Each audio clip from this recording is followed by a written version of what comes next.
بسم الله الرحمن الرحيم الحمد لله رب العالمين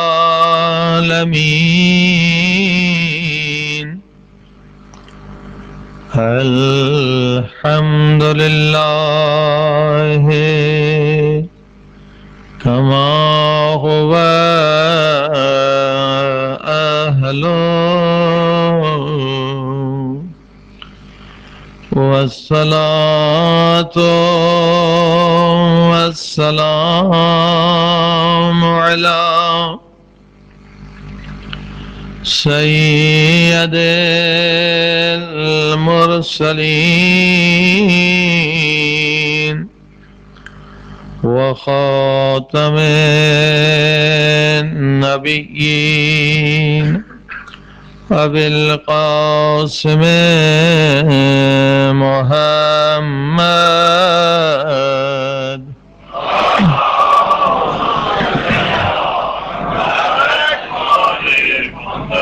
وآله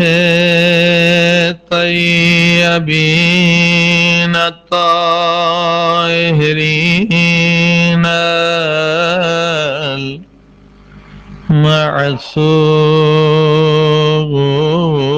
المعصومين. زمانے کے امام کے ظہور کے لیے سب مل کے دعا کریں. الہی عظم البلاء وبرح الخفاء وانكشف الغطاء وانقطع الرجاء وضاقت الأرض ومنع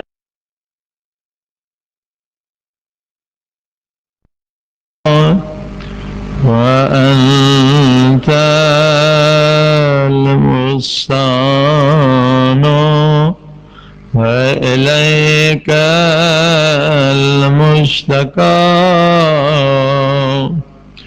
وعليك المؤول في شدة والرخاء.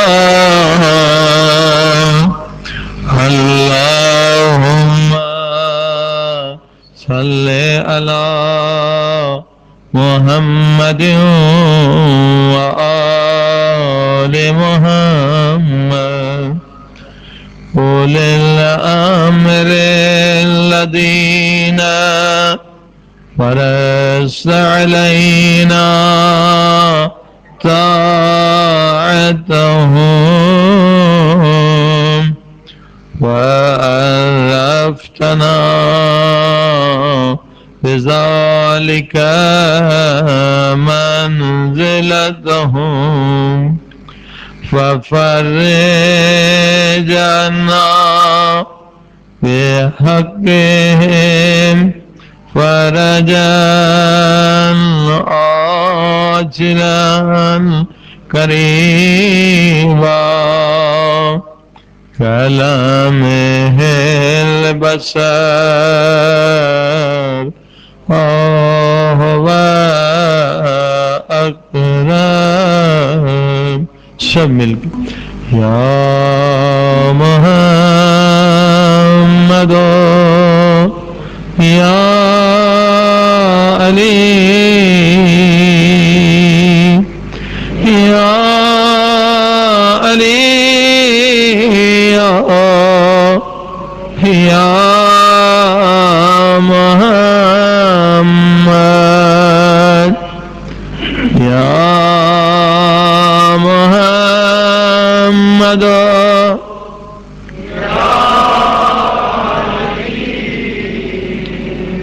یا علی یا محمد اکفیانی فإنکما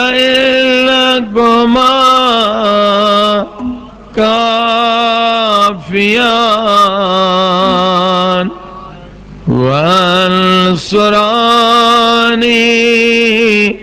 فإنکما ناصران یا مولا یا صاحب زمان یا مولانا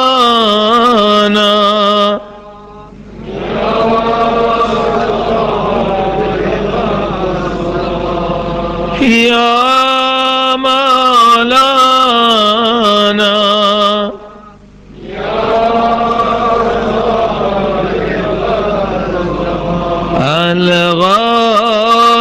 الغوث الغوث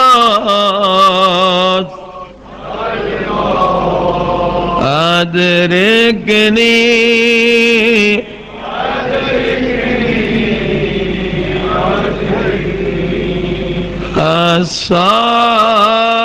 الساعة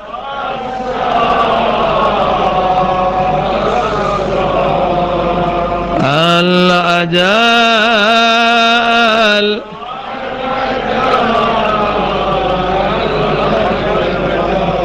يا أرحم الراحمين بحق محمد وآله الطاهرين صلوات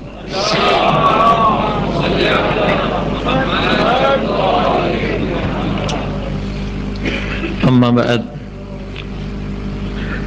فقد قال الله تبارك وتعالى في كتابه المجيد بسم الله الرحمن الرحيم بقية الله خير لكم إن كنتم مؤمنين صلوات محمد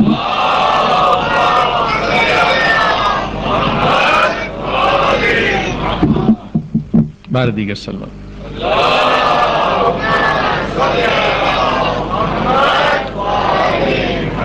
معزز سامعین،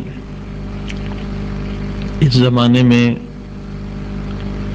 کیا ہمیں اپنے مولا و آقا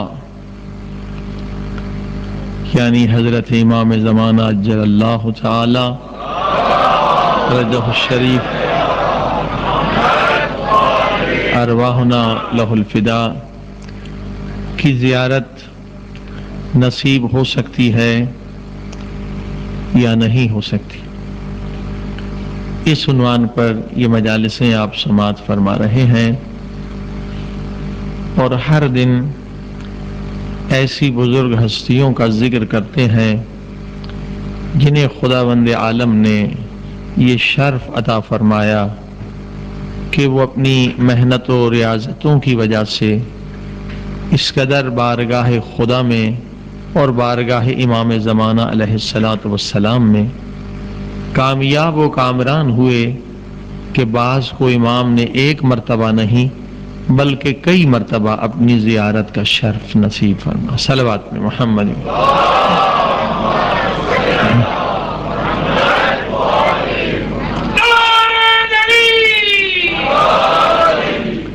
اور خود امام فرماتے ہیں کہ شیعو، اگر میری غیبی مدد تمہارے حال میں شامل نہ ہوتی تو دشمن تمہیں مٹا چکا ہوتا۔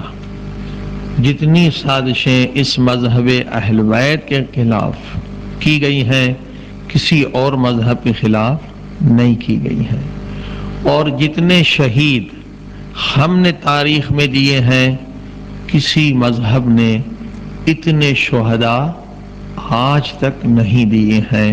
جتنی قربانیاں مذہب اہل بیت کے ماننے والوں نے دی ہیں، دنیا کے کسی مذہب نے نہیں دی ہیں۔ اور جتنی تکالیف اور مصیبتیں مومنین نے، مخلصین نے دیکھی ہیں، کسی اور نے نہیں دیکھی۔ صلوات پڑھی محمد وآلہ۔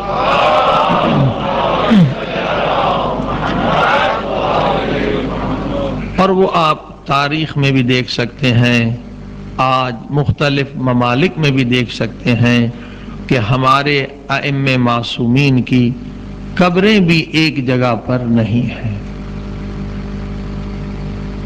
کوئی کاظمین میں ہے، کوئی کربلا میں ہے، کوئی مشہد میں ہے، اور اسی طرح سے ان کی اولاد پر جو ظلم ڈھائے گئے، تو آپ دیکھیے سادات جو ہیں، اصل جتنے بھی سادات ہیں ان کا تعلق مدینے سے ہے یا مکے سے ہے، مگر اب آپ کو سادات جو ہیں دنیا کے چپے چپے میں مل جائیں گے، ایران میں بھی مل جائیں گے، ہندوستان میں بھی مل جائیں گے، پاکستان میں بھی مل جائیں گے۔ یہ مصائب سے، ظلم سے مجبور ہو کر ان سادات نے بھی ہجرت کی ہے، مومنین نے بھی ہجرت کی ہے۔ لہذا تاریخ میں، اسلام کی تاریخ میں یا دوسری تاریخوں میں اتنے مصائب اور اتنے مظالم کسی مذہب پر نہیں ڈھائے گئے ہیں جتنے مذہب اہل بیت پر مصائب آئے۔ صلوات پہ محمد۔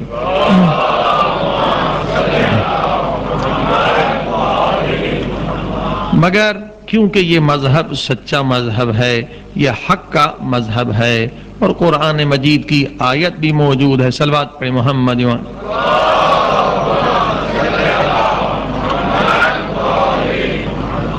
کہ حق جو ہے اس کو پروردگار نے مختلف انداز سے بیان فرمایا ہے، اور سورہ احزاب میں فرمایا کہ انما یرید اللہ لیذہب عنکم الرجس اہل البیت ویطہرکم تطہیرا۔ یہ اہل بیت، صلوات پہ محمد۔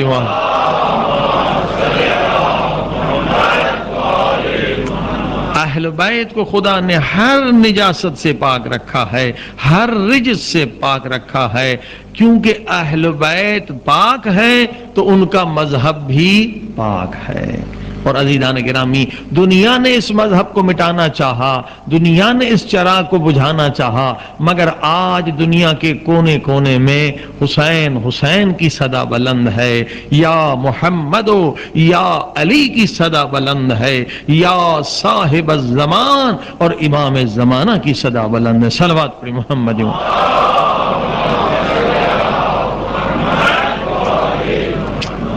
اکثر ہم جو یورپ میں جاتے ہیں، امریکہ میں جاتے ہیں، تو وہاں جو مومنین، نئے مومنین، کنورٹڈ مومنین ملتے ہیں جو انگریزوں سے یا امریکن سے یا آئرش سے پھر مسلمان مومن ہو گئے، تو واقعاً یہ لوگ بڑے مخلص ہوتے ہیں، اپنی تحقیق سے مومن مسلمان ہوتے ہیں۔ تو اکثر ہم ان سے پوچھتے بھی ہیں، ان کے انٹرویو بھی ہم جو ہے ریکارڈ کر لیتے ہیں تاکہ دوسرے لوگوں کے لیے اس میں ہدایت ہو۔ مثلا ایک نوجوان گزشتہ سال ہمیں ملا، یونیورسٹی کا تھا، اٹلی ملک کا رہنے والا تھا، یونیورسٹی کا طالب علم تھا، اور اپنی تحقیق سے وہ مسلمان بھی ہوا اور اس کے بعد مومن بھی ہوا۔ صلوات پڑھی محمد وآلہ۔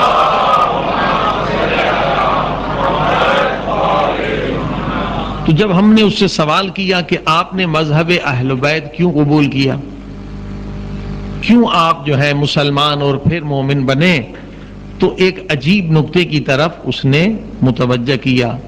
کہا میں جو شیعہ بنا ہوں اس کی وجہ یہ ہے کہ شیعت کے اندر ولایت ہے۔ یہ ولایت کسی مذہب میں نہیں ہے۔ شیعت کے اندر کیا ہے؟ ولایت ہے۔ یہ ولایت کیا ہے؟ علی ولی اللہ جو ہم کہتے ہیں، یہی ولایت ہے نا. یعنی ہم 12 اماموں کو جو مانتے ہیں یہ 12 اماموں کی ولایت ہے. اس نے جواب دیا میں اس لیے شیعہ بنا ہوں کہ شیعوں کے اندر ولایت ہے اور یہ ولایت والا عقیدہ کسی اور مذہب میں نہیں ہے. تو میں نے کہا اس ولایت میں کیا چیز ہے جس نے تمہیں کھینچا اور جس کی کشش کی وجہ سے تم شیعہ ہو گئے؟ اس نے کہا کشش اس میں یہ ہے کہ تمہارے امام آج تک زندہ ہیں، دوسروں کے امام اس دنیا سے چلے گئے ہیں. صلوات پڑھیے محمد وآلہ.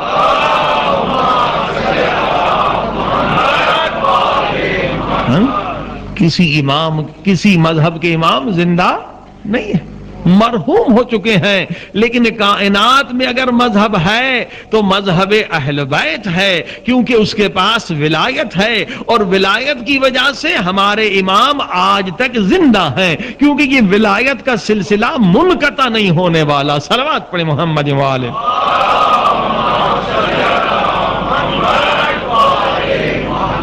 کہا شیعت کی خوبی یہ ہے کہ امام ان کے زندہ ہیں، دوسرے مذاہب میں ان کے امام زندہ نہیں ہیں. یعنی اگر انسان کے اندر خود تقوی زیادہ ہو، ذرا سی محنت کرے، ذرا سی ریاضت کرے تو وہ زمانے کے امام کی خدمت میں پہنچ سکتا ہے. چلیے اگر خود نہیں پہنچا تو نائب امام کے ذریعے سے فیض لے سکتا.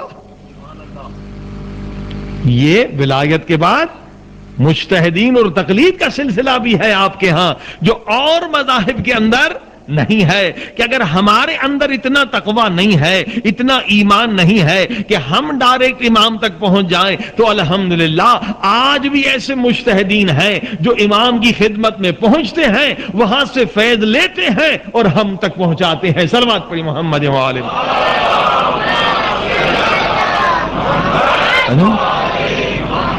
یہ ولایت جو ہے کسی مذہب میں نہیں ہے. ولایت یعنی حجت خدا، نور خدا، ایک معصوم امام کے ذریعے سے ہدایت لینا. صلوات پڑھی محمد وآلہ.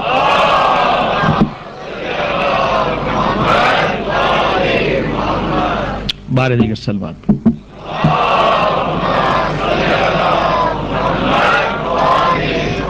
جیسے الحمدللہ مراجع میں بہت سارے مراجع ہیں، بہت سارے مراجع آج بھی اس منزل پر ہیں کہ امام کی خدمت میں پہنچتے ہیں. اگر وہ ان چیزوں کو چھپاتے ہیں، ظاہر نہیں کرتے، کیونکہ وہ ریاکاری نہیں چاہتے، وہ شہرت نہیں چاہتے. لیکن انہی مراجع میں ایک بزرگ مرجع حضرت آیت اللہ العظمیٰ محمد تقی بہجت کے بارے میں 20 انسان تقریباً گواہی دینے والے ہیں، راوی ہیں کہ مسجد میں تھے، مسجد سہلہ میں تھے، اور وہ مخصوص امام کی مسجد جہاں امام کی زیارت ہوتی ہے، اچانک جو آگے کی جگہ تھی محراب کی، اس میں نور ظاہر ہوا، اور ایسا نور ظاہر ہوا کہ آیت اللہ محمد تقی بہجت بھی اس نور میں گویا ڈوب گئے. اور سامنے ایک شخصیت تھی نورانی جس سے نور نکل رہا تھا، مگر ہمارے اندر دیکھنے کی طاقت نہیں تھی. مگر یہ مجتہد ان سے باتیں بھی کر رہے تھے اور ان سے فیض بھی لے رہے تھے. اس مسجد میں اس وقت 20 لوگ موجود تھے جب آیت اللہ محمد تقی بہجت کو امام زمانہ نے اپنی زیارت کرائی. صلوات پڑھی محمد وآلہ.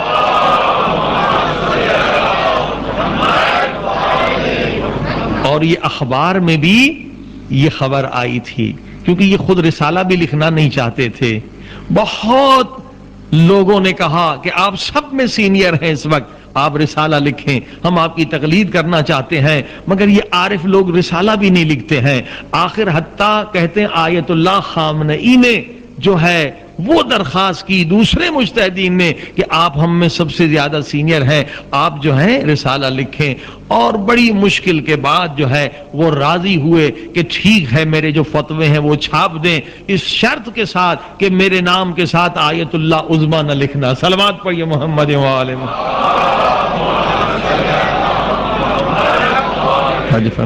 عزیزان گرامی، ایسے مجتہد ہیں ماشاءاللہ کہ وہ ایک مرتبہ ہمارے ایک دوست آئے تھے امریکہ کینیڈا ٹورنٹو سے. ہم ان کی نماز میں لے گئے ان کو، اور اتفاق سے وہ شب جمعہ کی تھی. شب جمعہ بڑا مجمع آتا ہے ان کے پیچھے نماز پڑھنے کے لیے، جگہ نہیں ملتی، 1 گھنٹہ پہلے جا کے جگہ جو ہے بک کرنی پڑتی ہے، اور جب وہ سورہ اعلیٰ پڑھتے ہیں تو پیچھے لوگ رونا شروع کر دیتے ہیں، خود بھی وہ گزاروں قطار روتے ہیں۔ اور نماز کے بعد اس ہمارے دوست نے کہا کہ مولوی صاحب اگر یہ ہمارے نائب امام کی نماز ہے تو ہمارے امام کی نماز کیا ہوگی؟ صلوات پڑھیے محمد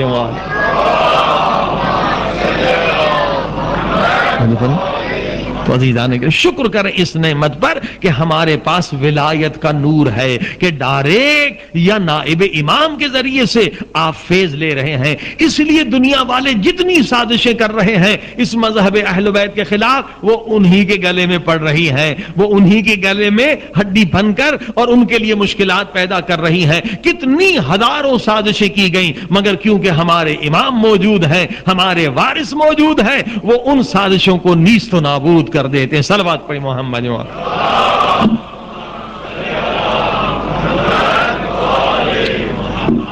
آئیے آج ایک سازش کی طرف آپ کو متوجہ کروں کہ خطرناک سازش اسلام کے خلاف تیار کی گئی، اور اس کی وجہ کیا تھی؟ جب یورپ میں سائنس نے ترقی کی، سائنسدانوں نے کہا کہ بھئی یہ زمین جو ہے اس میں حرکت ہے، تو یہ ان کی جو تھیوری تھی یا ان کی باتیں تھی وہ تورات انجیل کے خلاف تھی۔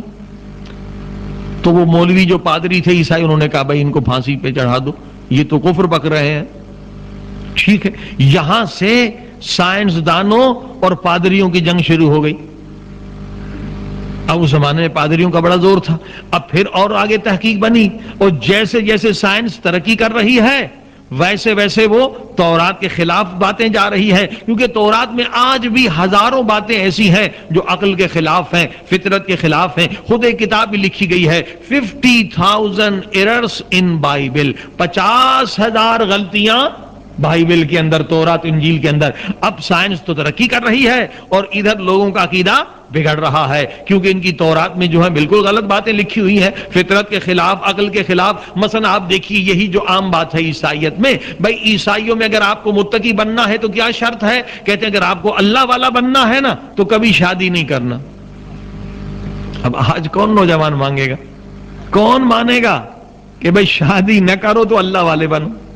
یہ تو ممکن نہیں ہے، فطرت کے خلاف ہے، نیچر کے خلاف ہے۔ جب نوجوان بالغ ہوتا ہے تو یہ کھانے پینے کے علاوہ اس سے اور بھوک بھی لگتی ہے، اور وہ بھوک اگر حلال ذریعے سے نہیں مٹائی تو حرام ذریعے سے مٹائے گا۔ لہذا اب آپ نے دیکھا کہ بائبل یا یہ جو بھی تعلیم ہے عیسائیت کی نیچر کے خلاف ہے، فطرت کے خلاف ہے۔ وہ کہتے ہیں حضرت عیسیٰ علیہ السلام نے شادی نہیں کی تھی، اگر تم اللہ والے بننے ہو تو زندگی بھر شادی نہ کرو۔ عورت کو بھی اللہ والا بننا ہے تو حضرت مریم کی طرح جو ہے وہ شادی نہ کرو۔ اب ظاہر ہے کہ یہ آج کل کے زمانے میں کوئی نوجوان نہیں مانتا۔ اسی وجہ سے آج جو آپ چرچوں میں چلے جائیں تو آپ کو 5-10 بڈھے نظر آ جائیں گے، نوجوان کوئی نظر نہیں آئے گا۔ صلوات پڑھی محمد و آل محمد۔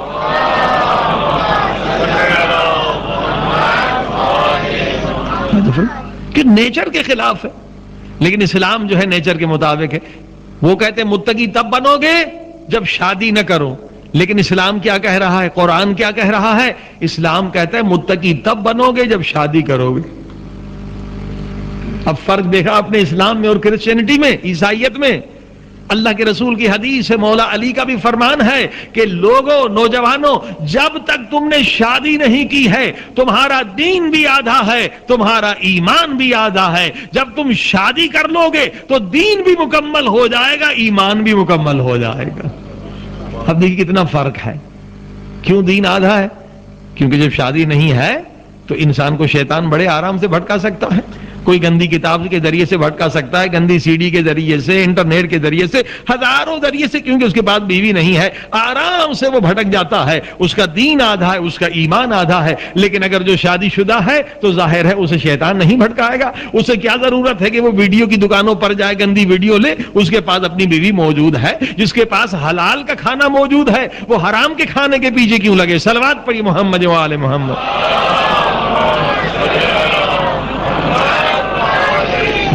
لہذا اسلام نے کہا، اللہ کے رسول نے کہا، مولا علی نے کہا کہ جو شادی کر لے اس کا دین بھی مکمل ہے، ایمان بھی مکمل ہے۔ اب آپ نے دیکھا بالکل ایک دوسرے کے اگینسٹ میں ضد ہے۔ عیسائی کہتے ہیں شادی نہ کرو تو اللہ والے بنو، اسلام کہتا ہے شادی کرو تو اللہ والے بنو. پھر دوسری حدیث ہے کہ جو شادی نہیں کرتا وہ نماز پڑھتا ہے تو اس کی ایک رکعت کے برابر ہے، لیکن جب شادی کر لے تو کیا ہوگا؟ وہ ایک رکعت نماز پڑھے گا مگر خدا اسے 70 رکعات کے برابر ثواب دے گا. صلوات پڑھیے محمد و آل محمد.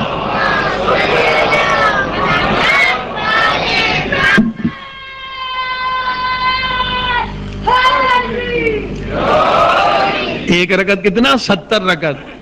اب یہ 70 70 ہے، سینتر بھی نہیں ہے. سینتر یہ گجراتی میں 17 کو کہتے ہیں. 70 رکعت. ایک رکعت 70 رکعت کے برابر ہو جاتی ہے اگر انسان نکاح کر لے. اب جتنے نوجوان بیچارے یہاں کنوارے بیٹھے ہوئے ہیں یا بیچلر بیٹھے ہوئے ہیں وہ ذرا ضرب لگا کر دیکھ لیں کہ کتنی رکعت کا نقصان ہوتا ہے. صلوات پڑھیے محمد و آل محمد.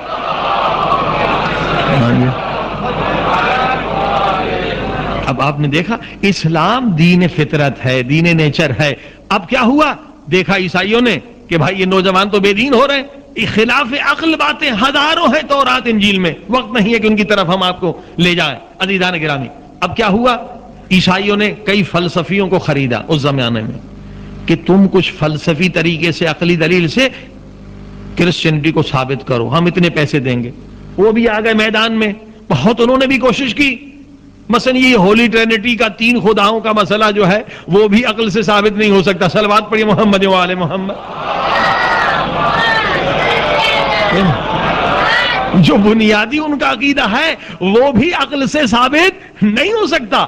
فلسفیوں نے کہا جی یہ کام مشکل ہے، یہ آپ جو ہے نا کوئی اور طریقہ اختیار کریں. نہ آپ سائنس سے ثابت کر سکتے ہیں اپنے دین کو، نہ عقل سے ثابت کر سکتے ہیں. اب یہ سارے مل بیٹھے کیا کریں؟ انہوں نے کہا جناب اب دوسرا طریقہ یہ ہے ہم یہ لوگوں میں پروپیگنڈا کریں کہ دین الگ ہے، عقل الگ ہے. دین کو عقل کے ذریعے سے نہیں سمجھا جا سکتا. صلوات پڑھیے محمد و آل محمد.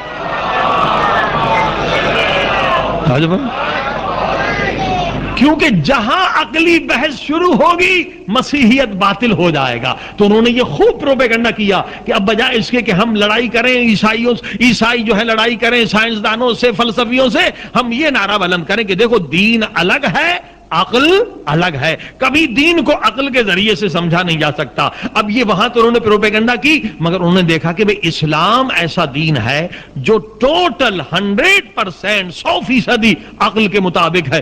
اگر مسلمان مبلغ ادھر آ گئے تو ہماری تو ساری عوام جو ہے وہ مسلمان ہو جائے گی. صلوات پڑھو محمد وال.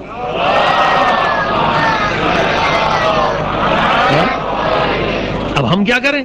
اگر مسلمان مبلغ یہاں پہنچ گئے تو اسلام تو دین عقل ہے. کہا ہاں وہاں بھی کام کرو. کیا کام کرو؟ کچھ مولویوں کو خریدو، کچھ بے دین لوگوں کو خریدو اور کچھ کو دھوکہ دو کہ وہ بھی یہی پروپیگنڈا کرے جو ہم یورپ میں کر رہے ہیں، وہی پروپیگنڈا کرے کہ بھئی دین الگ ہے، عقل الگ ہے. کبھی دین کو عقل کے ذریعے سے سمجھا نہیں جا سکتا. لہذا آپ جو ہے شریعت پر چلے، وہ عقل جو فلسفی ہے وہ اپنا کام کریں. عزیزان گرامی آج بھی آپ دیکھتے ہیں کہ جو فیشن یورپ سے چلتا ہے وہ فوراً یہاں پہنچ جاتا ہے، جو ازم وہاں سے چلتا ہے وہ یہاں پہنچ جاتا ہے. وہاں کمیونزم چلا یہاں پہنچ گیا، وہاں سوشلزم چلا یہاں پہنچ گیا، وہاں ہپیزم بنا یہاں پہنچ گیا. اب آپ دیکھ رہے ہیں نا وہاں ایک سام کی طرح داڑھی چلی وہ یہاں پہنچ گئی. صلوات پڑھی محمد و آل محمد.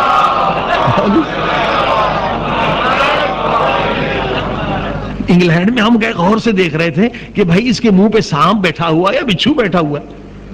دور بیٹھے میں کیا ہے پتا چلا یہ داڑھی کا اسٹائل ہے. صلوات پڑھیے محمد و آل محمد.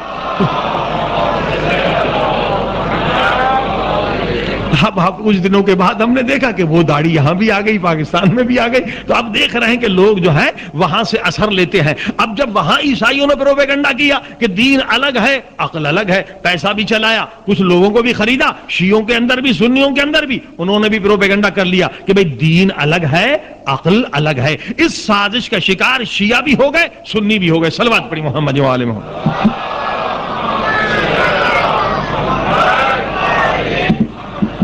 اور یہ بڑی بھیانک سازش تھی، خطرناک سازش تھی. اور الحمدللہ کیونکہ ہمارے امام زندہ ہیں ہم اس سازش سے نکل گئے. امام نے سازش کو ختم کر دیا. لیکن آج کتنے مذاہب ہیں ابھی تک اس سازش میں مبتلا ہے. صلوات پڑھی محمد و آل محمد.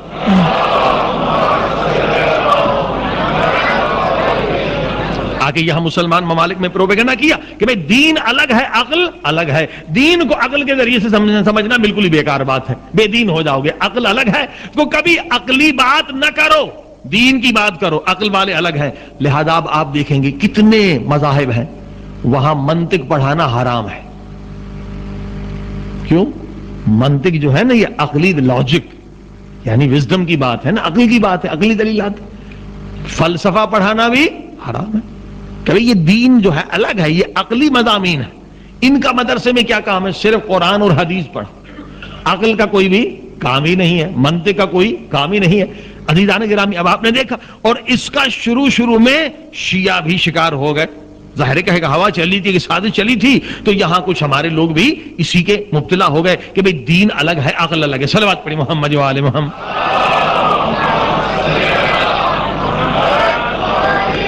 لیکن عزیزان گرامی قرآن مجید میں اتنی آیتیں عقل کے بارے میں ہیں، فکر کے بارے میں ہیں کہ بار بار قرآن نے کہا افلا یعقلون، کیا تمہیں عقل نہیں ہے؟ افلا تتفکرون، کیا تم فکر نہیں کرتے؟ بار بار اسلام نے کہا، بار بار خدا نے کہا کہ عقل سے چیزوں کو سمجھا کرو، دلیل سے چیزوں کو سمجھا کرو. حتیٰ کہ وہ مسلمان بھی پیغمبر کو پسند نہیں ہے جو خاندانی مسلمان ہو مگر عقلانی مسلمان نہ ہو.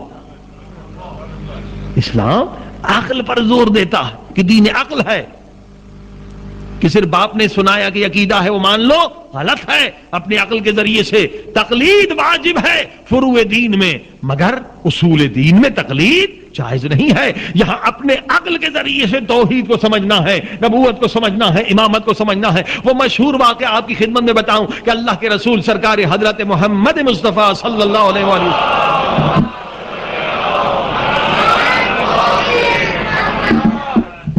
جا رہے تھے، دیکھا ایک بوڑھی عورت ہے چرخہ چلا رہی، دھاگا بنا رہی. وہ لکڑی کا چرخہ ہوتا تھا پہلے زمانے کا. السلام علیکم. وعلیکم السلام. کچھ کے بعد پوچھا اللہ کے رسول نے خدا کو مانتی ہوں؟ الحمدللہ لا الہ الا اللہ. بوڑھی ہے، ان پڑھ ہے، کسی مدرسے میں نہیں گئی. اللہ کے رسول نے کہا اگر خدا کو مانتی ہو تو خدا کے وجود پر کوئی دلیل بھی ہے؟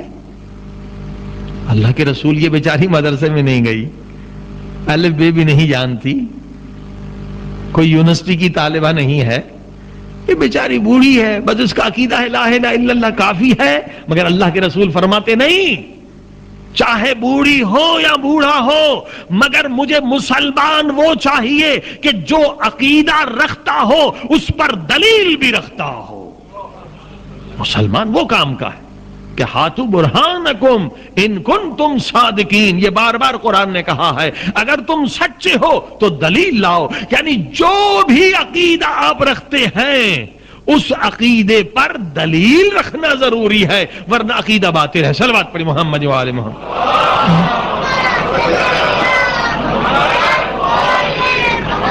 اب وہ جو چرخہ چلا رہی تھی ہاتھ ہٹا دیے، چرخہ رک گیا. اللہ کے رسول یہ دلیل ہے.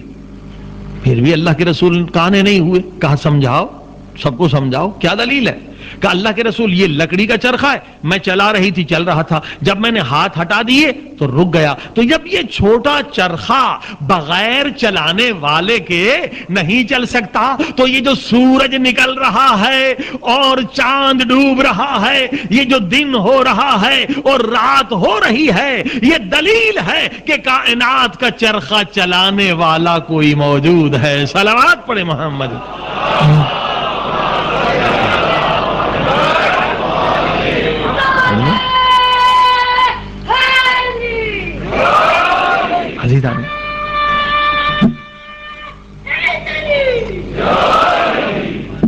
آپ نے دیکھا دلیل کے ساتھ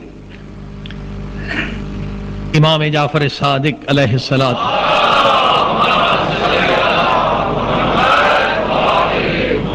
فرماتے العقل دلیل المؤمن.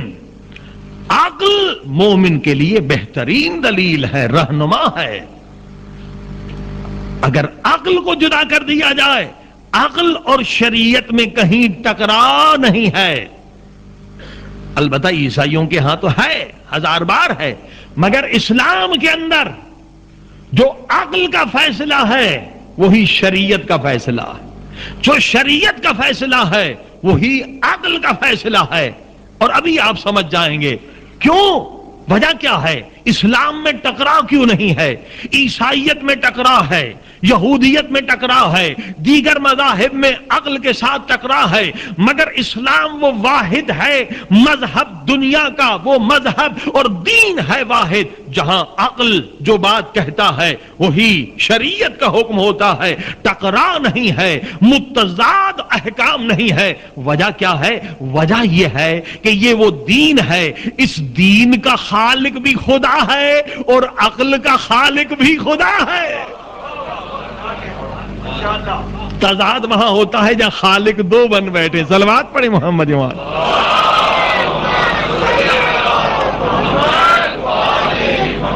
وہ مذہب انہوں نے خود بنایا ہے، خدا کا بنایا ہوا نہیں ہے. آیتوں کو بگاڑ دیا ہے، خیانت کی ہے، لہذا عقل کے ساتھ تضاد ہے. عقل کا خالق خدا ہے. عزیزان گرامی، حدیث میں بھی ہے، روایتوں میں بھی ہے کہ اللہ کی طرف سے دو حجتیں ہیں. نبی، امام، اللہ کی طرف سے حجت.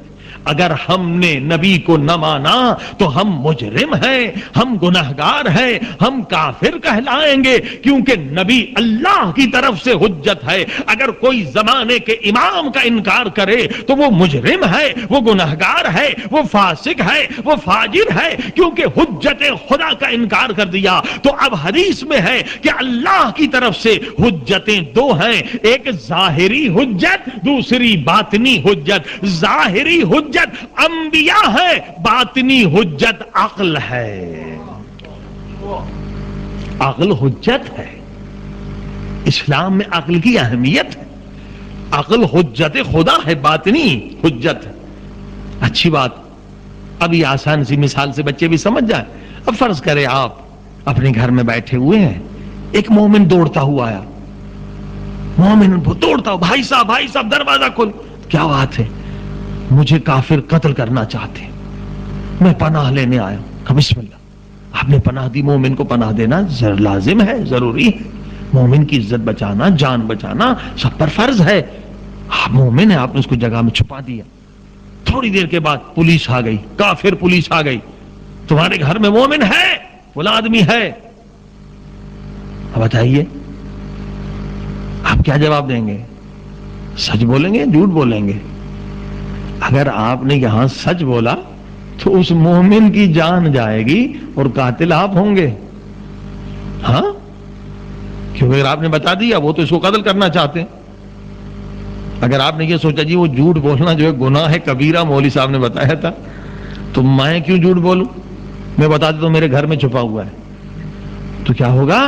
یہ تو آپ اس قتل میں شریک ہو گئے. کافر ایک مومن کو قتل کرنا چاہتا ہے اور آپ نے بتا دیا میرے گھر میں، ایڈریس بھی بتا دیا، جگہ بھی بتا دی. تو یہاں عقل کیا کہہ رہا ہے؟ عقل کہے گا کہ جھوٹ بول دو تاکہ مومن کی جان بچ جائے. ٹھیک ہے نا؟ عقل کہے گا یہاں پہ سچ بولنا صحیح نہیں ہے، مومن کی جان جائے گی، عزت جائے گی، آبرو جائے گی. آپ نے کہہ دیا کہ وہ مومن میرے گھر میں نہیں ہے. آپ شریعت پڑھے ہوئے نہیں ہیں مگر عقل تو ہے نا آپ کے پاس. اگر آپ نے بتا دیا مومن کی جان جائے گی. ٹھیک ہے نا؟ آپ نے کہا وہ مومن میرے گھر میں نہیں ہے، اب پولیس چلی گئی واپس، مومن کی جان بچ گئی. ٹھیک ہے نا؟ یہ آپ کا اچھا عمل ہے یا نہیں؟ عزیزان گرامی، اب یہ کس کا فیصلہ تھا؟ یہ عقل کا فیصلہ ہے. اب شریعت کا کیا فیصلہ ہے؟ شریعت نے اسی کا نام تقیہ رکھا ہے. تقیے پر اعتراض کرتے ہو تو عقل کی بات کرو، عقل سے جواب دو کہ اگر ایک مومن تمہارے گھر میں پناہ رکھتا ہے کیا آپ سچ بول سکتے ہیں؟ وہاں سچ بولنا گناہ ہے، قتل کے برابر گناہ ہے. ہر ایک انسان کہے گا یہاں جھوٹ بولنا چاہیے. بس عزیزان گرامی، جو عقل کا فیصلہ ہے وہی شریعت کا فیصلہ ہے. شریعت نے اسے نام دیا ہے تقیہ، کہ جہاں تمہاری جان خطرے میں ہو وہاں جھوٹ بول سکتے ہو، وہاں جھوٹ بولنا گناہ نہیں. صلوات پڑھی محمد.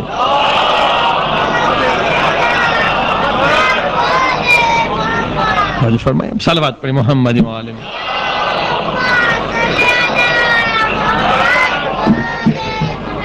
لہذا یہ خطرناک سازش ہوئی اور شیعوں کے اندر بھی ایک مذہب وجود میں آ گیا اخباریت کا. یہ اخباری مذہب والے اسی سازش کے نتیجے میں یہ مذہب بنا. وہ کہتے تھے کہ جی عقل الگ ہے، دین الگ ہے. اور یہ بہت خطرناک سازش تھی کہ اگر اس سازش کا ہم شیعہ شکار ہوتے تو مذہب شیعہ کبھی ترقی نہ کرتا. کیونکہ ہم آج بھی دنیا میں، یورپ میں، امریکہ میں، جہاں جہاں لوگ مسلمان ہو رہے ہیں، مومن ہو رہے ہیں، شیعہ ہو رہے ہیں، اس کی وجہ کیا ہے کہ ہمارے پاس عقلی دلائل موجود ہیں. صلوات پڑھیے محمد و آلہ.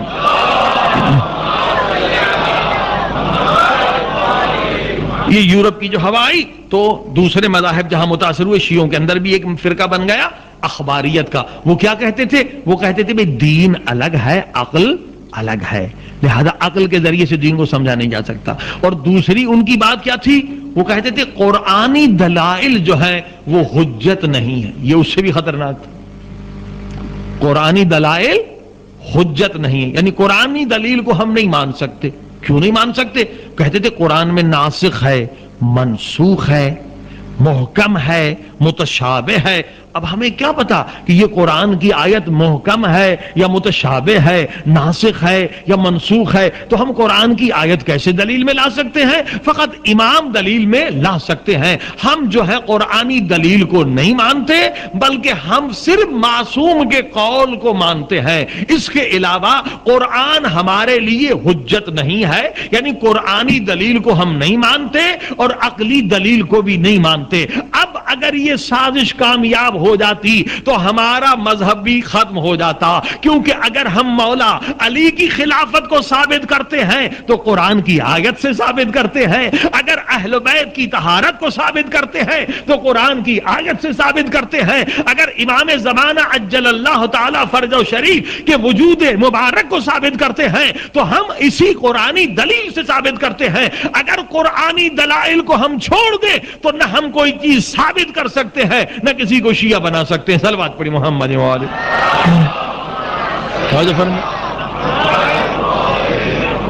اب دیکھیں کتنی خطرناک سازش تھی کہ عقلی دلیل کو بھی ہم نہیں مانتے اور قرآنی دلیل کو بھی ہم نہیں مانتے. سازش تو یورپ سے چلی مگر ہمارے شیعہ بھی اس کے متاثر ہو گئے، اس سازش میں گرفتار ہو گئے. عزیزان گرامی، ٹھیک ہے قرآن میں ہے کہ ناسخ بھی ہے، منسوخ بھی ہے، محکم بھی ہے، متشابہ بھی ہے، مگر اس کا مقصد یہ نہیں ہے کہ اب قرآن سے کوئی دلیل ہم نہ دیں، بلکہ اس کا مقصد یہ ہے کہ اب انسان اور مزید علم حاصل کرے تاکہ پتا چلے کہ محکم کون سی ہے، متشابہ کون سی ہے، ناسخ کون سی ہے، منسوخ کون سی ہے. مقصد اس کا یہ ہے. اب یہ لوگ کہتے ہیں نہ ہم قرآنی دلیل کو مانتے ہیں نہ عقلی دلیل کو مانتے ہیں، ہم صرف حدیث کو مانتے ہیں. صلوات پڑھی محمد و آل محمد. ہم صرف حدیث کو مانتے ہیں. اب عزیزان گرامی، حدیث کے بارے میں سرکار حضرت محمد مصطفیٰ صلی اللہ علیہ وآلہ وسلم ارواحنا لہ الفدا نے خطبے میں، آخری خطبے میں فرمایا کہ لوگوں سنو، میرے بعد لوگ میری حدیث بیان کریں گے، مگر یاد رکھنا حدیث بیان کرنے والے مختلف ہوں گے. کچھ ایسی حدیث بیان کریں گے جو قطعاً میں نے نہیں کہا، قطعاً میری حدیث نہیں ہے. تو اے مسلمانوں، تم کیسے پہچان سکتے ہو کہ یہ مدی حدیث پیغمبر کی ہے یا پیغمبر کی نہیں ہے؟ آخری خطبے میں اللہ کے رسول نے خبردار کیا کہ جھوٹی حدیث بنانے والے حدیث بنائیں گے. اے مسلمانوں، خبردار ہو جانا، ہر حدیث کو نہ ماننا کہ یہ میرے پیغمبر کی حدیث ہے. کیسے پہچاننا؟ فرمایا جب بھی کوئی حدیث سامنے آ جائے تو پہلے دیکھنا یہ حدیث قرآن کے مطابق ہے یا نہیں ہے. اگر قرآن کے مطابق ہے تو میری حدیث ہے، اگر قرآن کے خلاف ہے تو کسی منافق نے بنائی ہے.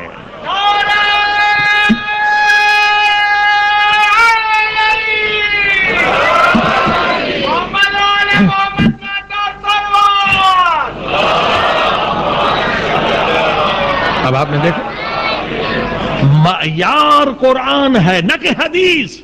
معیار قرآن ہے، مگر یہ جو ٹولہ آ گیا، یہ جو مذہب نیا بن گیا، انہوں نے کہا ہم قرآن کو بھی نہیں مانتے، قرآن حجت نہیں ہے، عقل بھی حجت نہیں ہے. تو عزیزان گرامی، یہ تو بالکل خاتمہ ہونے والا تھا اس مذہب اہل بیت کا، مگر غیب سے امام زمانہ نے مدد فرمائی. صلوات پڑھی محمد و آلہ.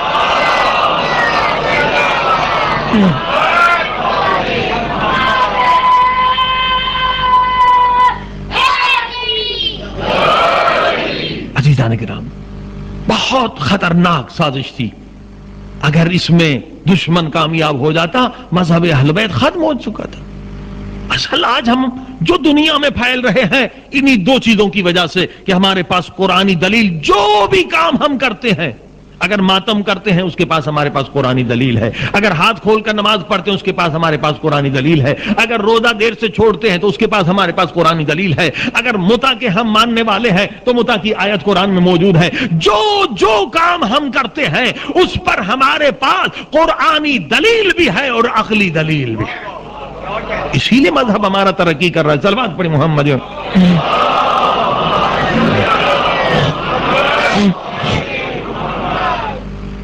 چند سال پہلے لندن میں گئے، امام بارگاہ سے نکلے تو ہمارے ایک دوست نے کہا کہ یہ نئے مسلمان، نئے شیعہ ہیں، مسلمان 5 سال سے بنے، ابھی یہ جو ہے اس سال شیعہ بنے.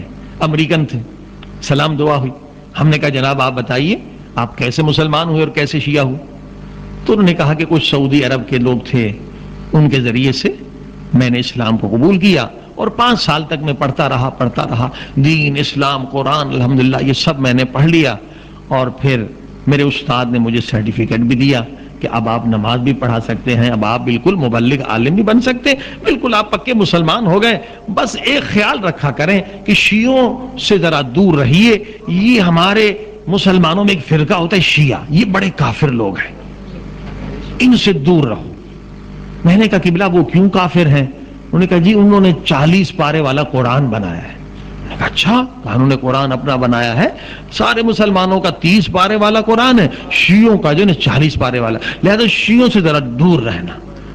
ٹھیک ہے. میں کہا بار بار مجھے اتنا ڈرایا شیعوں سے کہ میرے دل میں شوق پیدا ہو گیا کہ کم سے کم ایک شیعہ کو دیکھ لوں، یہ جن ہے، بھوت ہے، کیا بھلا ہے، اتنا ڈرا رہے ہیں.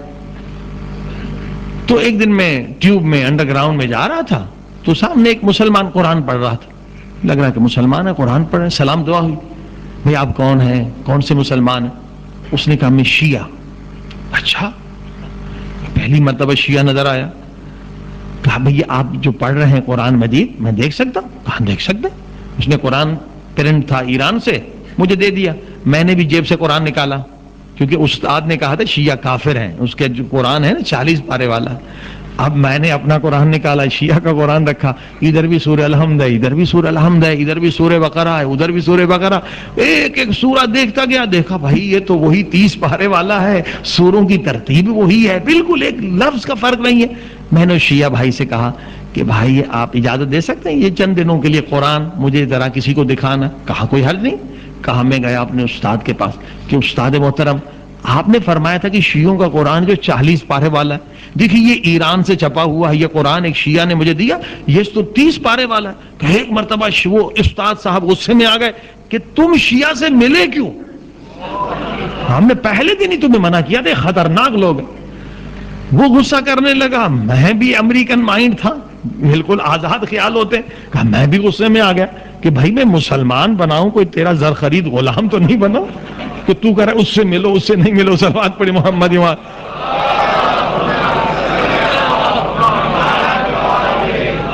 کب وہ بھی ناراض ہو گیا، میں بھی ناراض ہو گیا، میں بھی واپس آ گیا. اس شیعہ سے آ کر کہا کہ بھائی تمہارے مذہب کے بارے میں کوئی کتاب ہے؟ اس نے ایک کتاب تیجانی کی دے دی، دین آئی واز گائیڈڈ. تیجانی بھی پہلے جو سنی تھا. کہا وہ کتاب میں پڑھتا گیا اور الحمدللہ جہاں کتاب ختم ہو گئی تو میں نے بھی اعلان کر دیا علی ولی اللہ. صلوات پڑھی محمد.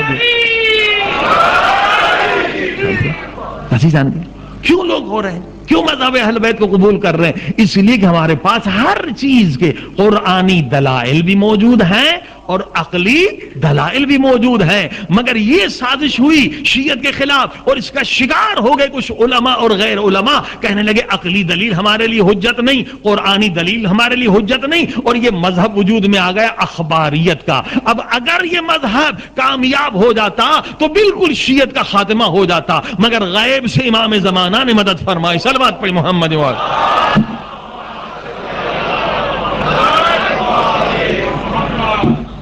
اور یہ لوگ کیا کرتے تھے؟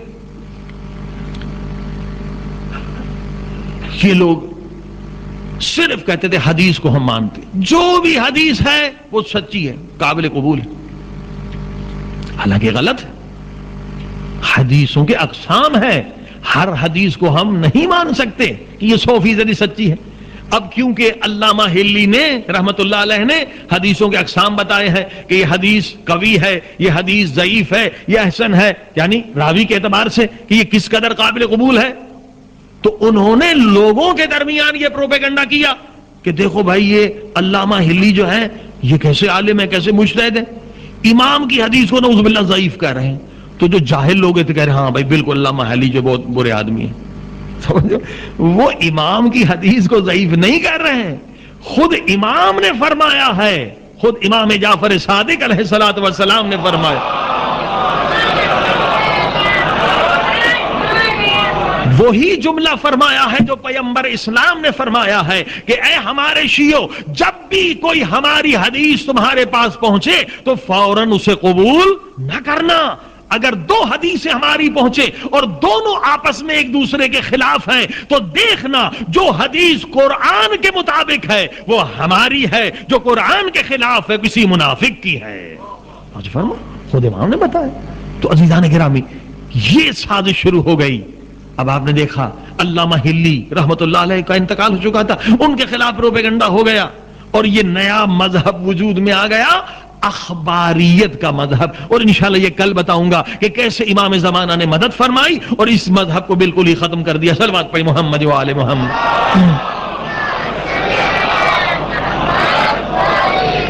لیکن آج جو دشمن اسلام ہیں اور دشمن مذہب اہل بیت ہیں، جو چاہ رہے ہمارا مرکز ختم ہو جائے، مرجعیت ختم ہو جائے، آج وہ دوبارہ اس مردہ مذہب کو زندہ کرنا چاہتے ہیں، وہی اخباریت کے مذہب کو۔ ہندوستان میں بھی سنا ہے کہ وہاں اخباری پیدا ہو رہے ہیں، اور پاکستان کراچی میں بھی ایک صاحب مجتہد بن گئے ہیں، رسالہ بھی لکھا ہے مجتہد و مراجع اخباریین۔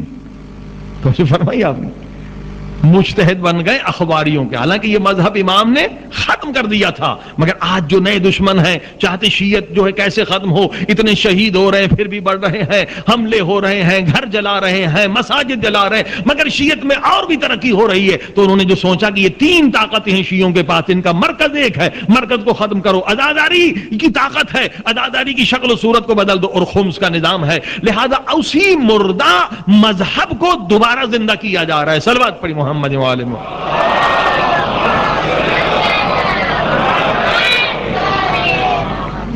عزیزان گرامی لیکن یاد رکھیے ہمارے پاس جو بھی سرمایہ ہے جیسے کل بتلایا تھا وہ انہی مراجع علماء کے ذریعے سے ہم تک پہنچا۔ شیخ مفید رحمت اللہ علیہ کا آپ نے ذکر سنا، صلوات پڑھی محمد و آل محمد۔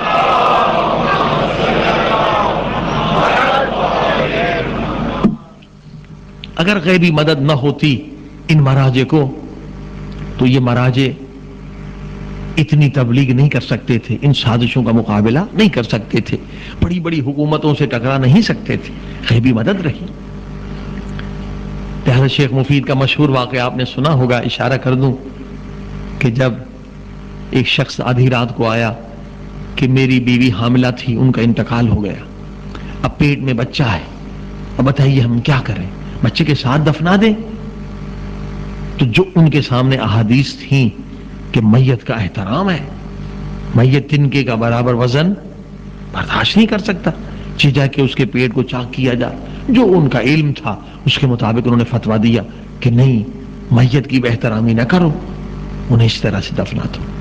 ایک دن گزرا، وہی شخص واپس آیا اور مسکراتا ہوا آیا یا مٹھائی لے کر آیا، دوسرے انداز سے آیا کہ قبلہ ہم تو اسے دفنانے والے تھے جو پہلا آپ کا فتویٰ تھا، پھر ہم نے ایک نورانی نوجوان دیکھا، اس نے کہا کہ اب جو ہے آپ واپس جائیں گے نا تو شیخ مفید کا فتویٰ بدل چکا ہوگا، اس عورت کے پیٹ کو چاک کریں اور اس بچے کو نکالیں، اور الحمدللہ وہ جو آپ کا پیغام ملا تو ہم نے اس بچے کو زندہ صحیح سالم نکالا، اسی لیے ہم آئے ہیں مٹھائی دینے یا مبارکباد دینے۔ عزیزان گرامی یہ سننا تھا، شیخ مفید زارو قطار رونے لگے کہ یقیناً یہ امام زمانہ نے مدد کی ہے میری، اگر میں نے غلط فتویٰ دے دیا، اگر وہ بچہ دفن ہو جاتا، میری وجہ سے قتل ہو جاتا، تو قیامت کے دن میں خدا کو منہ کیا دکھاتا؟ سب کو بتا دیا، مدرسے میں سب کو، شہر بغداد میں اعلان کر دیا کہ آج کے بعد شیخ مفید فتویٰ نہیں دیں گے، کیونکہ شیخ مفید سے خطا ہو گئی ہے، اپنے گناہوں کی توبہ میں مشغول ہو گئے، دروازے بند کر دیے، درس بند ہو گیا، فتویٰ بند ہو گیا۔ ہزاروں طالب علم تھے، رو رہے ہیں، معافی مانگ رہے ہیں، پروردگار مجھ سے خطا ہو گئی، میں جاہل بندہ، مجھ سے خطا ہو گئی، میں اب فتویٰ ہی نہیں دوں گا، رونے میں مشغول ہے۔ 3 دن گزر گئے، اب پھر دوبارہ ہزاروں کا مجمع جمع ہو گیا، آئیے آپ درس دیجئے، آئیے آپ فتویٰ دیجئے۔ بغداد میں ایک مجتہد ہے، ایک عالم ہے، وہ گھر سے باہر نہیں نکل رہے ہیں۔ اتنے میں وہی آدمی پھر آیا جس کا بچہ تھا اور جس کی بیوی مر گئی تھی، اور جب وہ آیا تو اس کے ہاتھ میں خط تھا، اور جب وہ خط لایا تو اس میں اتنی خوشبو تھی کہ جتنا مجمع تھا وہ حیران ہو گیا کہ ایسی خوشبو زندگی میں ہم نے کبھی نہیں سونگھی۔ پوچھا یہ خط کس کا ہے؟ کہا یہ اسی نورانی نوجوان کا خط ہے جس نے کہا تھا کہ پیٹ چاک کر دو، اب مجتہد کا فتویٰ جاؤ گے تو بدل چکا ہوگا۔ اللہ اکبر! اب دروازہ کھٹکھٹا رہے ہیں، کہا یہ میں بھول گیا تھا، یہ شیخ مفید کے لیے خط لکھا تھا۔ ایک مرتبہ شیخ مفید نکلتے ہیں، خط کھولتے ہیں، بسم اللہ الرحمن الرحیم، کس کی طرف سے خط ہے؟ یہ خط ہے امام زمانہ کی طرف سے شیخ مفید کے لیے۔ صلوات پڑھی محمد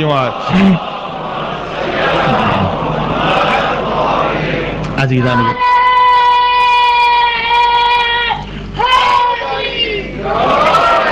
اور اس خط میں امام زمانہ نے شیخ مفید کو بھائی کہہ کر خطاب کیا، یا اخی۔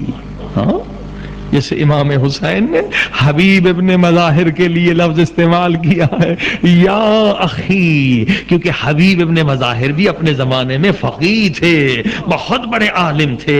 امام زمانہ برادر کہتے ہیں، اخی کہتے ہیں، اے بھائی تمہارا کام ہے فتویٰ دینا، تمہارا کام ہے فتویٰ دینا، فتویٰ دینا بند نہ کر دو، تمہارا کام ہے فتویٰ دینا، اور ہمارا کام ہے جہاں غلطی ہو جائے گی ہم اس کی اصلاح کر دیں گے۔ صلوات پڑھی محمد۔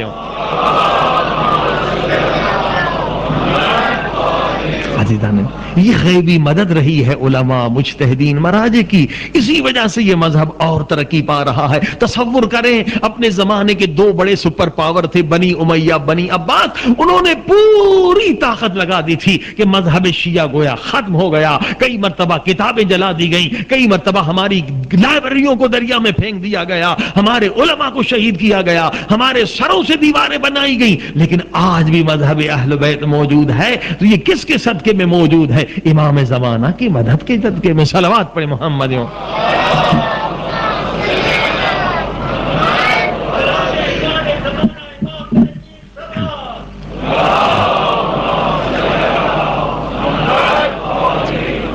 عزیزان گرامی، اب آپ دیکھ رہے ہیں یہ مجتہدین ہیں۔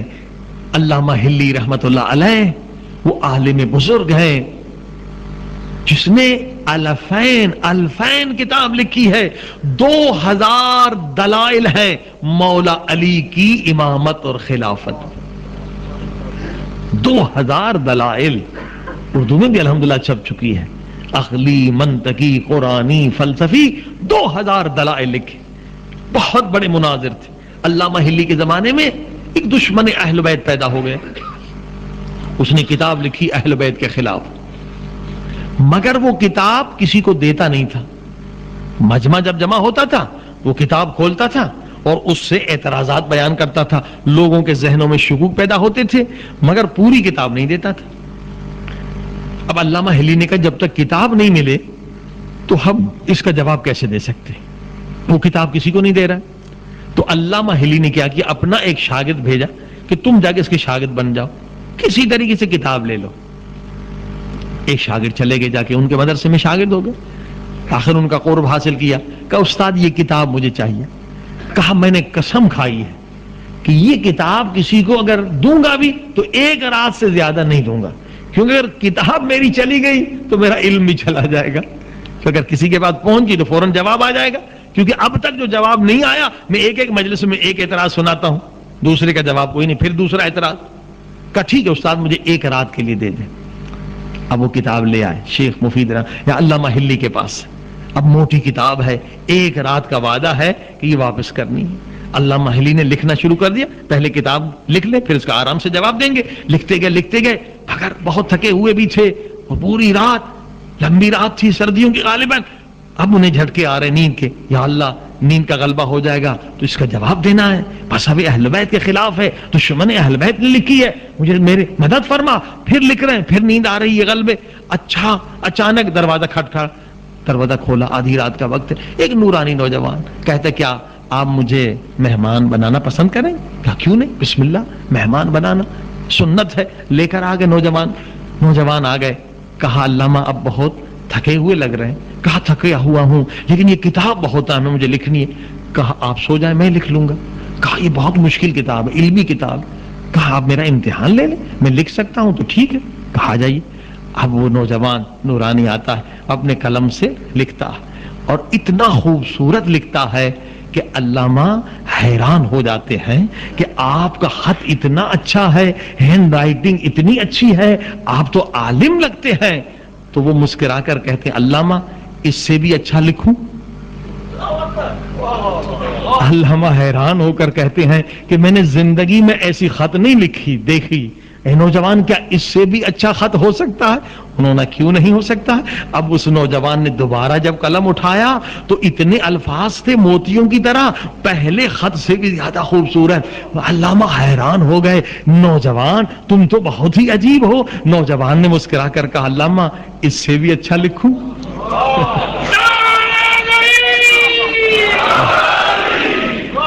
اب تو علامہ بالکل حیران ہو گئے. کہا اس سے بھی اچھا خط ہو سکتا ہے؟ کہا کیوں نہیں ہو سکتا. ایک مرتبہ دوسری لائن لکھی تو علامہ حیران ہو گئے کہ نوجوان آپ تو بہت عظیم ہے, بہت بڑے عالم ہیں, اب میں اطمینان سے سو جاؤں گا کہ یقیناً آپ یہ کتاب لکھ لیں گے. اب علامہ سو گئے. ادھر تہجد کا وقت ہوا, ایک مرتبہ اٹھے, دیکھا نوجوان نہیں ہے. کارے غضب ہو گیا, کتاب واپس کرنی ہے. نوجوان چلے گئے, کتاب پڑی ہوئی ہے. دوڑے ایک مرتبہ کتاب کی طرف, دیکھا کتاب مکمل ہے, پوری کتاب لکھ کر گئے ہیں اور نیچے لکھا ہوا ہے سید مہدی. صلوات پڑھے محمد.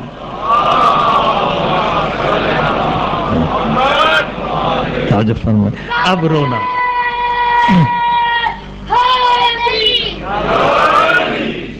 اب علامہ ہلی نے رونا شروع کر دیا. اے کاش اس وقت میں پہچان تھا, یہ میرے مولا تھے, میں ہاتھ بھی نہ چوم سکا, میں قدم بوسی بھی نہ کر سکا. عزیزان گرامی, یہ امام زمانہ کی کمک ہے کہ یہ مذہب آج تک زندہ ہے. صلوات پڑھے محمد و آلہ.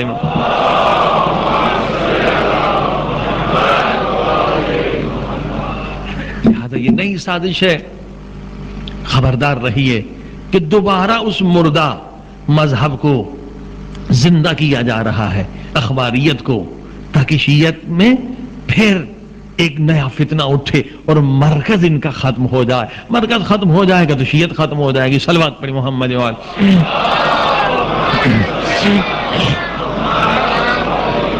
آئیے خدا کی بارگاہ میں دعا کریں کہ پروردگار اس مذہب اہل بیت کی تو نے حفاظت کی ہے اور انشاءاللہ قیامت تک تو ہی حفاظت کرتا رہے گا.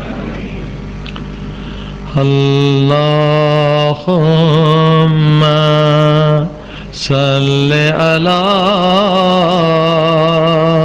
محمد و آل محمد وعجل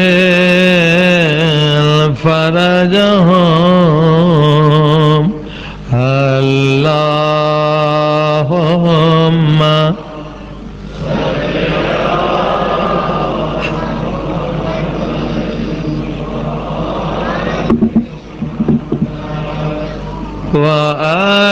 وَأَجِّلْ فَرَجَهُمْ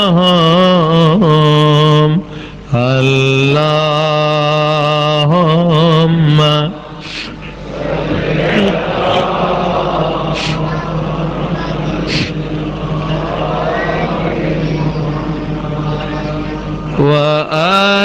وَأَجِّلْ فَرَجَهُمْ یا اللہ یا اللہ یا اللہ یا اللہ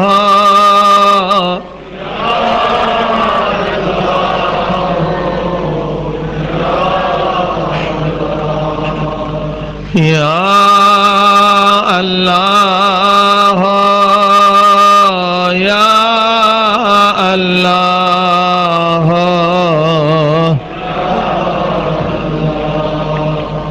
یا اللہ یا اللہ یا اللہ یا اللہ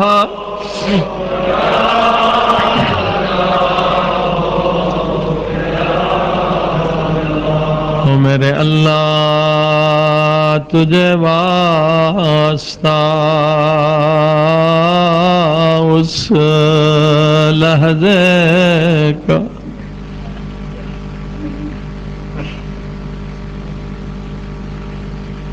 جب آدھی رات کو زندان شام میں فریاد ہوتی تھی، کیا فریاد بلند ہوتی تھی، جب ایک 4 برس کی بچی فریاد کرتی تھی، بابا میرے مظلوم بابا میرے پردیسی بابا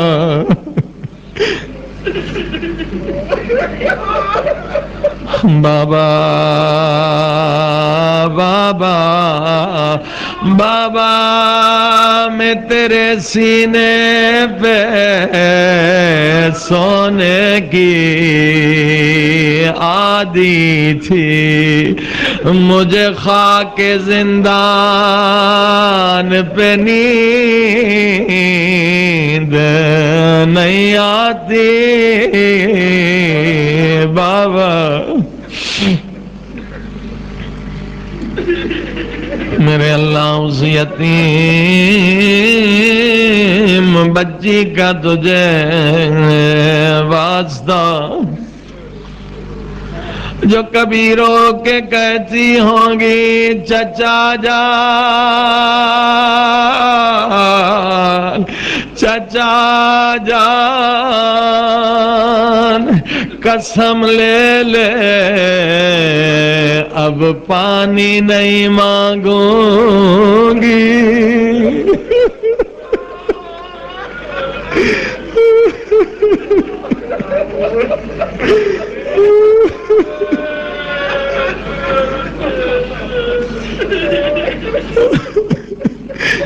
چچا جان اب پانی نہیں مانگوں گی، ایک بار آ جا میرے زخمی رخسار میرے زخمی کانوں کو دیکھ کے جا، آنکھوں میں آنسو ہے،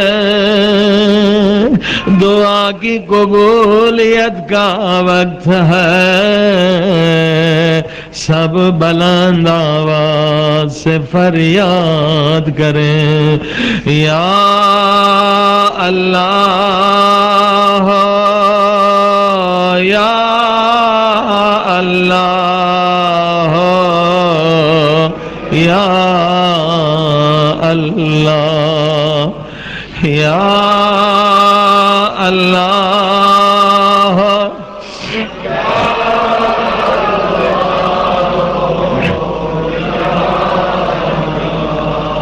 یا مجيب دعوة المضطرين يا كاشف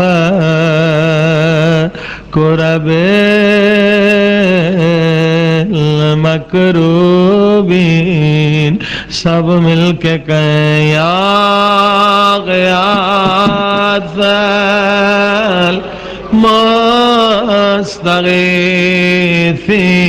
المستغیثین یا غیاث المستغیثین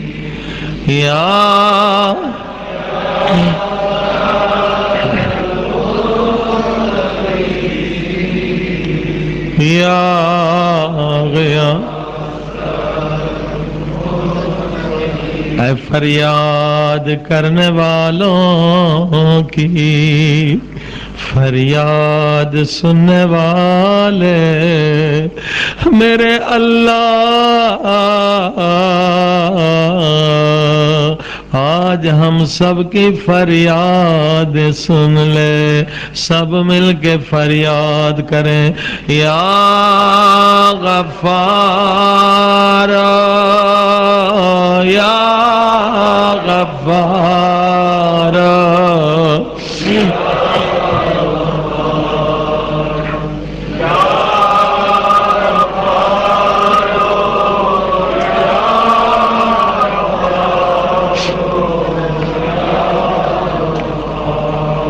یا غفار یا غفار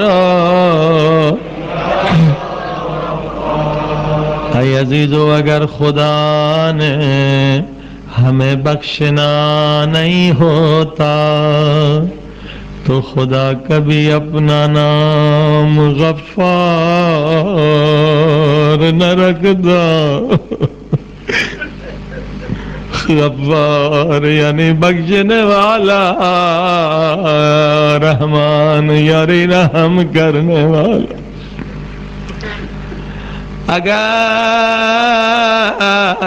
اگر خدا نے ہمیں بخشنا نہیں ہوتا تو اپنے پیارے نبی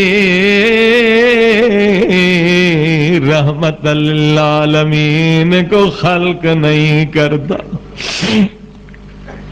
عالمین کے لیے رحمت سے گناہگار آ جا مجھے میرے محبوب نبی کا واسطہ دے میں تیرے سارے گناہ بخش دوں یہ سارے بخشش کے دروازے ہیں اگر خدا نے ہمیں بخشنا نہیں ہوتا کبھی مولا علی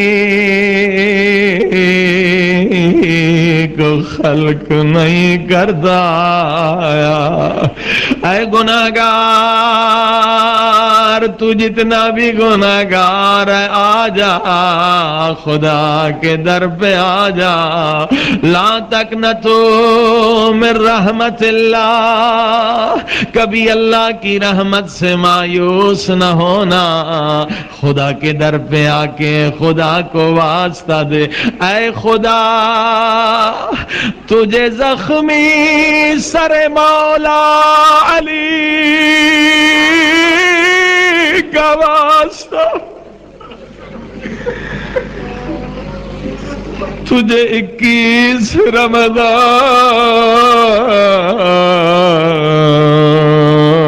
اٹھتے ہوئے جنازے مولا علی کا واسطہ عزادارو یہ سارے خدا نے بخشش کے دروازے بنائے کسی دروازے سے بھی آ جا اگر خدا نے ہمیں بخشنا نہیں ہوتا تو خدا کبھی حضرت فاطمہ زہرا کو خلق نہیں کرتا گناہگار آ جا معافی کا دروازہ کھلا ہوا ہے خدا کے در پہ آ جا اور خدا سے آ کے فریاد کر واسطہ دے اے خدا تجھے شکستہ بازوئے زہرا واسطہ، اے خدا تجھے حسنین کی یتیمی کا واسطہ، میرے اللہ میرے گناہوں کو بخش دے، خدا بڑا بخشنے والا ہے۔ اے عزیزو اگر خدا نے ہمیں بخشنا نہیں ہوتا، خدا کبھی امام حسن کو خلق نہیں کرتا۔ اے خدا اس مظلوم امام کا تجھے واسطہ جس کے جنازے میں تیر لگائے گئے،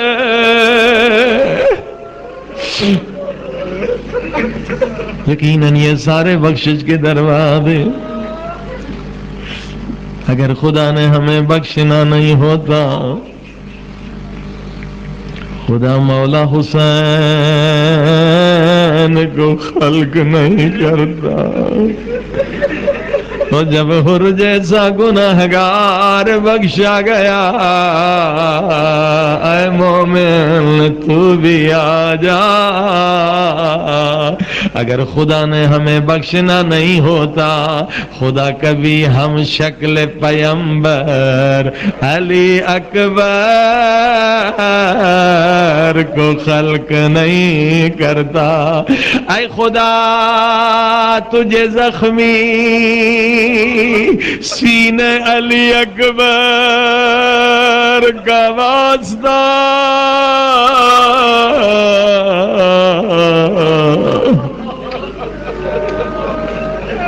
آج ہمارے گناہ بخش دے۔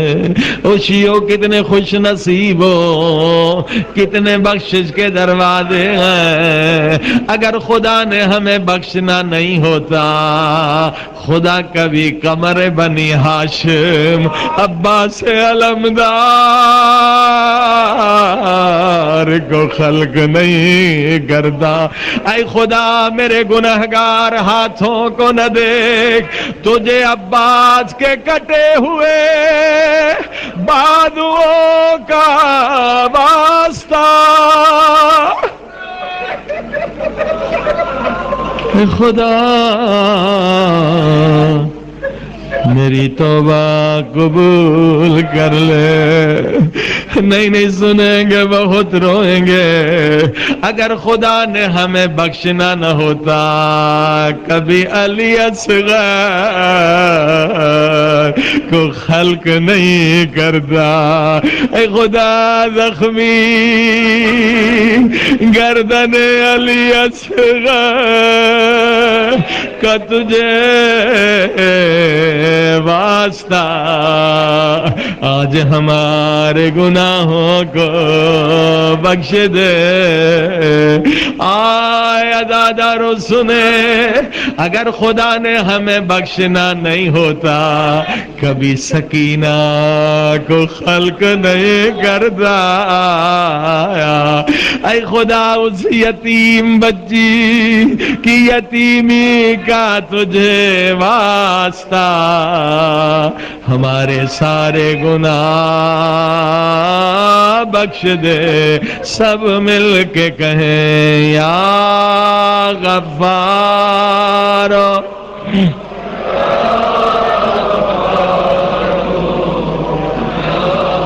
بلند آواز یا غفار، یا غفار،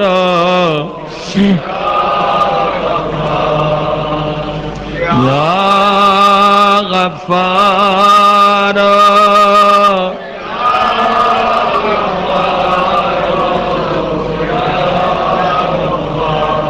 بخش دے میرے اللہ سب کے گناہ، میرے اللہ بخش دے ہمارے والدین کے گناہ، او میرے اللہ تجھے اس وقت کا واسطہ جب 11 محرم کو جناب سکینہ فریاد کر رہی تھی، مسلمانوں اللہ کے واسطے مجھے اتنا بتاؤ میرے بابا کی لاش کہاں ہے؟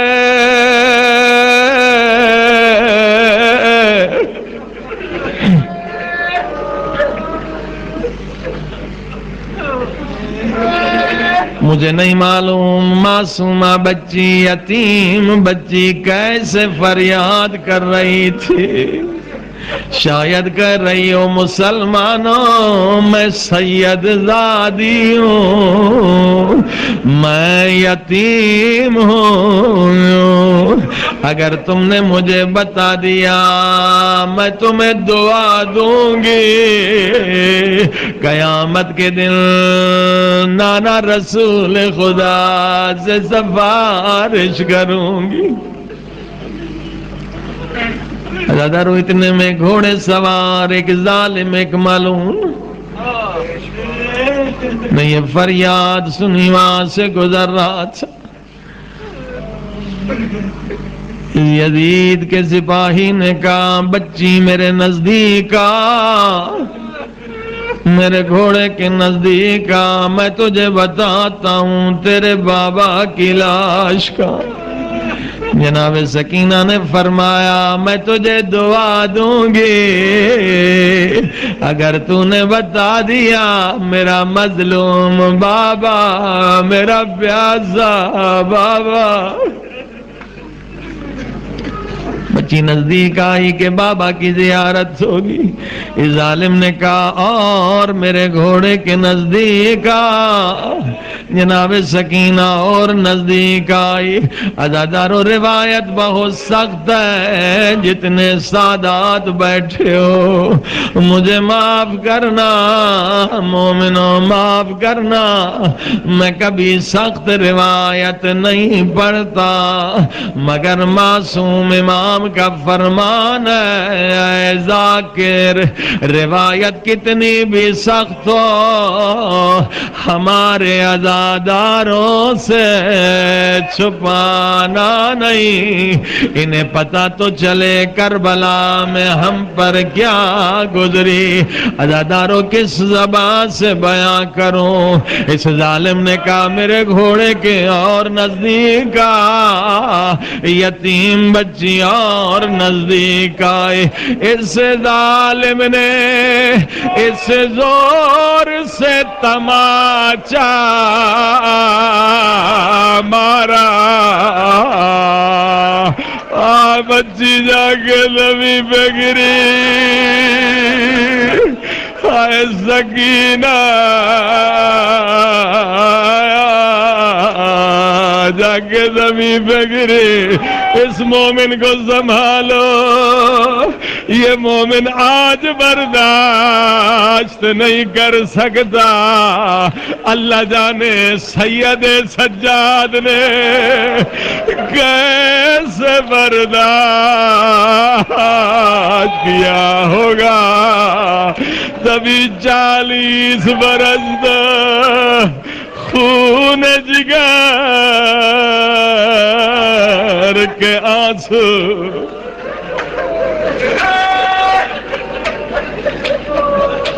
اللہ اکبر، بہت روئے عزادارو، بہت ہی روئے۔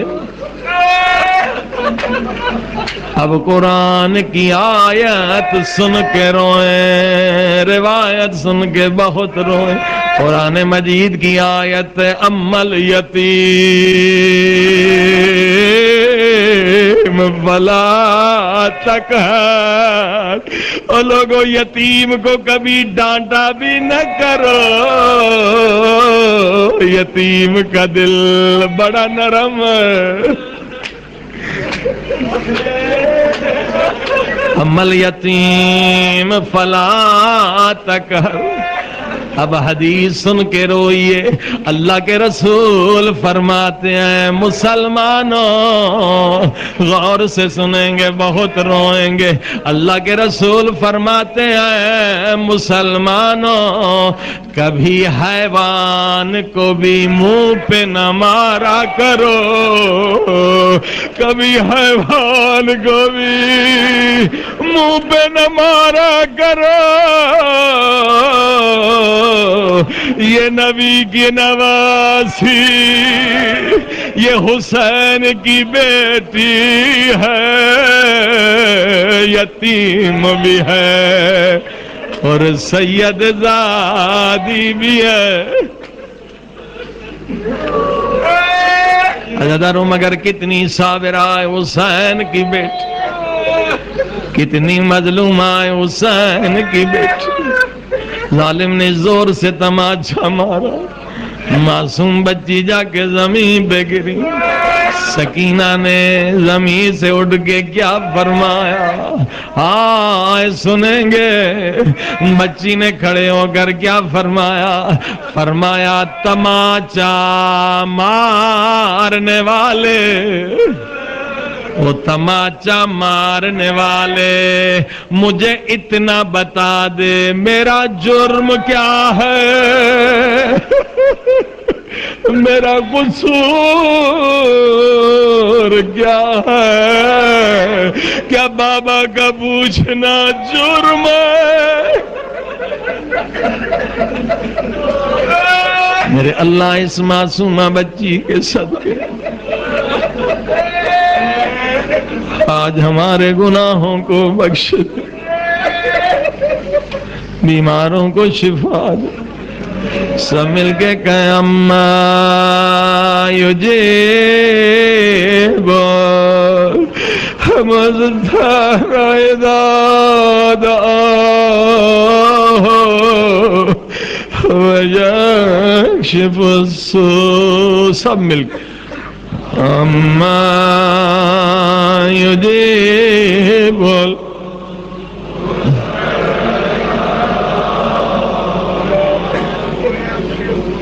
اما یجیب المضطر اذا دعاه ویکشف السوء. اما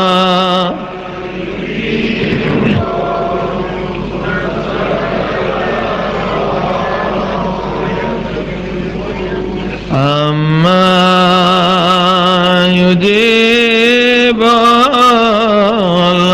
المضطر اذا دعاه ویکشف السوء. اما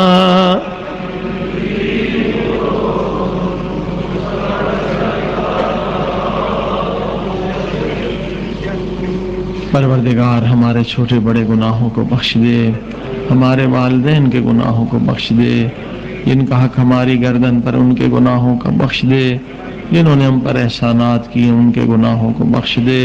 میرے اللہ موت نہ دینا جب تک گناہوں سے توبہ مکمل نہ کر لیں. میرے اللہ موت نہ دینا جب تک جو نمازیں قضا ہیں, روزہ حج و زکوٰۃ خمس قضا ہے وہ ادا نہ کر لیں. میرے اللہ جو تیرے بندوں کا حق ہماری گردن پر ہے, کسی کا قرض ہے کسی کا کوئی حق ہے, وہ ادا کرنے کی توفیق عطا فرما. پروردگار ہمیں اپنی محبت کا نور دے, ہمیں محمد و آل محمد کی محبت کا نور دے. پروردگار ہمیں علم کامل, عقل کامل, تقوی کامل عطا فرما. پروردگار ہم سب کو اپنے مولا آقا امام زمانہ کی زیارت نصیب فرما.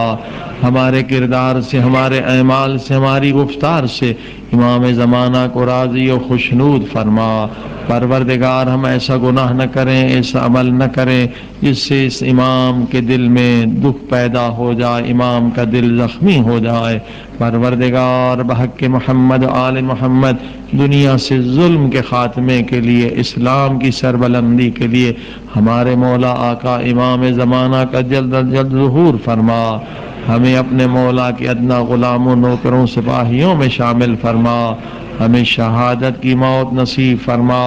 پروردگار جو مجلس میں مومنین مومنات نیک دعائیں تمنائیں لے کر آئے، بہت سارے لوگوں نے التماس سے دعا کے لیے کہا ہے، کچھ مریض ہیں، کچھ بے اولاد ہیں، کچھ پریشان ہیں، کچھ بے روزگار ہیں، کچھ بے گناہ قید میں ہے۔ پروردگار ساری مومنین کی مشکلات آسان فرما۔ پروردگار جو مومنین حج و زیارات پہ جانا چاہتے ہیں انہیں حج و زیارات نصیب فرما۔ جو بیمار ہیں بیمار کربلا کے صدقے میں شفاء کاملہ عطا فرما۔ پروردگار جو مقروض ہیں ان کے قرض کو معاف فرما۔ جو بے اولاد ہیں انہیں اولاد عطا فرما۔ ہماری اس عبادت کو قبول فرما۔ جتنے مومنین مومنات مجلس میں آئے ہیں ان کے مرحومین کی مغفرت فرما۔ مجلس میں جتنے مومنین بیٹھے ہوئے ہیں جن کے والدین کا انتقال ہو گیا ہے، میرے والدین، پروردگار ان کی مغفرت فرما۔ پروردگار ہماری اس عبادت کو اپنی بارگاہ میں قبول فرما۔ ایک مرتبہ سورہ الحمد، 3 مرتبہ سورہ توحید، مرحومین مومنین مومنات شہداء اسلام، خصوصاً حال میں جو مومنین ہمارے شہید ہوئے کوئٹہ میں اور جگہوں پر، جس سے پہلے جو شہداء ہیں اور بزرگ علماء مراجع جو مرحومین ہیں، سب کے لیے سورہ فاتحہ۔ بسم اللہ الرحمن الرحیم۔